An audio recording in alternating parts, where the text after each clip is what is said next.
حضور اقدس صلی اللہ علیہ وسلم کا ارشاد ہے کہ اپنے مالوں کو زکوٰۃ کے ذریعے محفوظ بناؤ اور اپنے بیماروں کا صدقے سے علاج کرو اور بلا اور مصیبت کی موجوں کا دعا اور اللہ تعالیٰ کے سامنے عاجزی سے استقبال کرو۔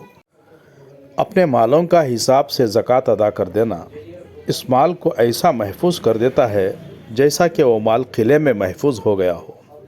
ایک حدیث میں ہے کہ حضور اقدس صلی اللہ علیہ وسلم مسجد کعبہ میں حتیم میں تشریف رکھتے تھے۔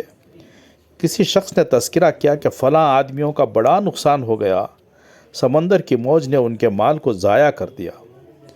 حضور صلی اللہ علیہ وسلم نے فرمایا کہ جنگل ہو یا سمندر، کسی جگہ بھی جو مال ضائع ہوتا ہے وہ زکوٰۃ نہ دینے سے ضائع ہوتا ہے۔ اپنے مالوں کی زکوٰۃ ادا کرنے کے ذریعے حفاظت کیا کرو اور اپنے بیماروں کی صدقے سے دوا کیا کرو اور زمینی اور آسمانی بلاؤں کے نزول کو دعاؤں سے دور کیا کرو۔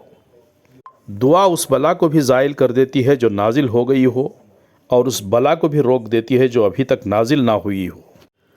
اللہ تعالی ہم تمام کو اور سارے امت مسلمہ کو زکوٰۃ ادا کرنے، اپنے مالوں کی حفاظت کرنے، اپنے بیماروں کو صدقے سے دوا کرنے اور زمینی و آسمانی بلاؤں کو دعاؤں سے دور کرنے کی توفیق عطا فرمائے۔ آمین ثم آمین۔